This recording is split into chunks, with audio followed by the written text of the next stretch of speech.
Autopsy doctors of Reddit, what was the biggest revelation you had to a person's death after you carried out the procedure? Silent scan. I worked at a coroner's office for a while, and once we had a guy who we thought had died from an OD on meth. Well, we started the autopsy and I went to cut his lungs out, and blueberry muffin mix started coming out of them. I stuck my finger in his mouth, and it was full of blueberry muffin mix. And it was in throat. Turns out he got just high enough to pass out while eating the muffin mix, and he ended up choking to death. Silent scan. I did the autopsy of both the robber and his victim. The robber shot the victim in the back when he tried to escape in a motorcycle, and the robber was shot by the police in the exact same situation. What's interesting is that they both died by exactly the same lesion. Both of them had their fourth lumbar vertebra shattered and their aorta, main artery of the body, sectioned at the same level. I thought of it like an extreme example of instant karma. Silent scan. During my internship rotation a couple of years back, a 40-year-old guy came in because he suddenly collapsed while drinking with friends. He came in unresponsive, mouth bleeding, and not breathing, so we had to intubate him. For some reason, the endotracheal tube, the stiff tube placed inside the trachea to help the patient breathe, won't go in, but we managed to suction copious amounts of blood clots. After CPR, still with unsuccessful intubation, so we had to bag him with a face mask, the patient was declared dead and diagnosed with a ruptured abdominal aortic aneurysm.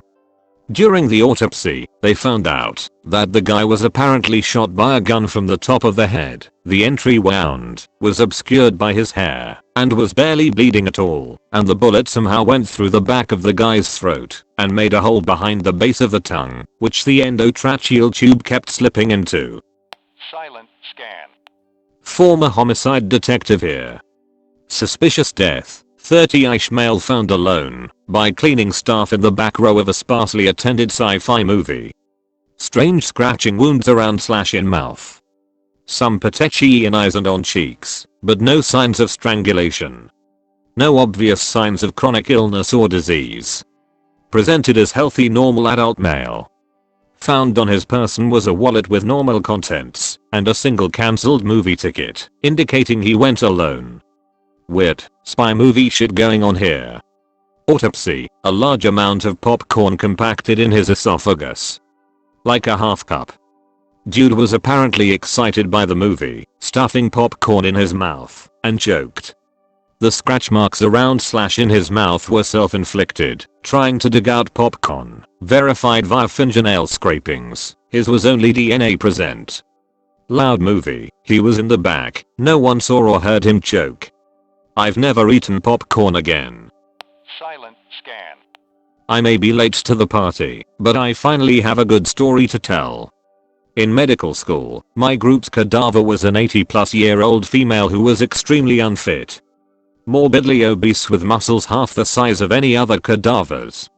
Her pectoral muscles were paper thin, to get some reference. We figured she was bedridden during her last few months, which would somewhat explain these findings. When we started on urology unit and began to dissect the infratemporal fossa, I discovered a small metal pellet under the skin behind her right ear. My tankmates and I went on to find dozens of these metal pellets strewn around her head's anatomy, with some lodged into the cranium and others in the bones of her face. We contacted her living relatives to get some clarification, and they ended up revealing that when this lady and her brother were children, they said she was 8 years old, they were playing with an old decorative rifle that the family had mounted above the fireplace. Long story short, the brother accidentally discharged the rifle into the girl's face. The aftermath was this lady was blind and wheelchair bound for the rest of her life, and the pellets weren't all removed. It was an interesting dissection with that information from then on, but a sobering moment in reminding our class that our cadavers are humans with their own struggles and rich lives. If you're considering donating your body to science, please know that we don't take the responsibility lightly, and a million thanks aren't enough. I have more stories, if anyone is curious. Edit, I should add that her granddaughter made a point of saying this lady did not hold a grudge on her brother, and they lived full lives on happy terms. Silent scan. My dad used to perform autopsies. His best story was that they were brought a body that has no real indication of any issues. After examining the body, the only thing of note was that there was blood coming out of the guy's rectum. They begin the autopsy and the guy's organs are completely liquefied, and the body cavity is filled with lead shot. It became apparent really quickly that someone had shoved a shotgun up his ass and pulled the trigger. This was in the 70s, and I still have to wonder what this guy did to piss someone off enough to get a shotgun up his ass. Silent scan. I work in a field that exposes me to seeing a lot of children with NATs, non-accidental trauma. It is so emotionally taxing to see these kids, but the babies are the hardest. I've seen babes under a year with 25 plus bone fractures. I drive the long way home these nights and cry before I pick up my own babies. Silent scan. Not an autopsy doctor, but thought this would be the place to share the story. I spent every winter break during high school cutting down trees and splitting wood. We used a hydraulic splitter connected to the back of our tractor. One cold winter afternoon we cut down this really old red oak, one of those old, yet still strong trees your father's father even said was big when he was a child. Anyway, after using the chainsaw to cut up manageable sections, I threw a chunk up on the splitter and the oak cracked open. About half a foot into the oak, there was a nest of hair inside. Didn't think much until we cut the half chunk into quarters, and then the splitter got jammed up on a chain. Upon closer inspection we saw some fossilized indentations that looked like a jawbone. We called the authorities, game warden. Next day homicide squad was out in our woods. After a few weeks we got news that someone was chained up to the tree and left to die. Over many years the tree grew around the body. Never could find DNA match to anyone in family or missing persons. So, yay. Silent scan. Assisted with a post-mortem when I was a student. Female patient died in her 40s. Her medical history had extensive complaints of abdominal pains. One doctor even referred to her as a hypochondriac and others commented on apparent anxiety.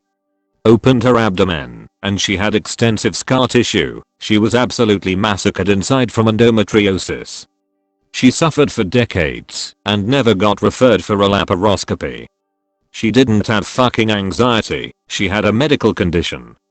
Edit, a few clarifications. Patient cause of death was unrelated.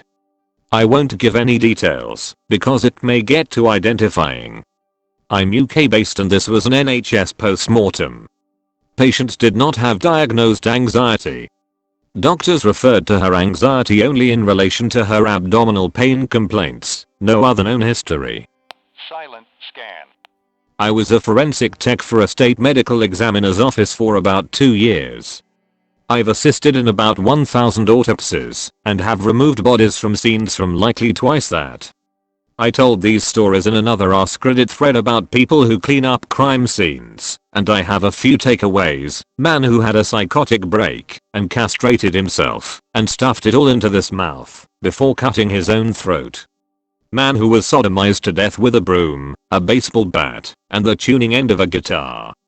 Man who decapitated himself by hanging himself with high-tension cable and jumping off a bridge. Woman overdosing whilst carrying an 8-month pregnancy. No really any major revelations like, in terms of something wild unexpected, or a medical finding that contradicts the police report. Just seen enough shit in one lifetime for 100 people. Silent scan.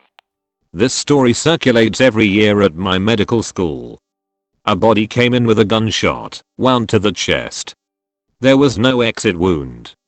They tried to locate the bullet during the autopsy. No success.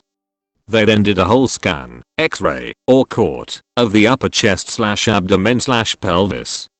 No bullet point at that point. Someone said fuck it, let's scan the whole body.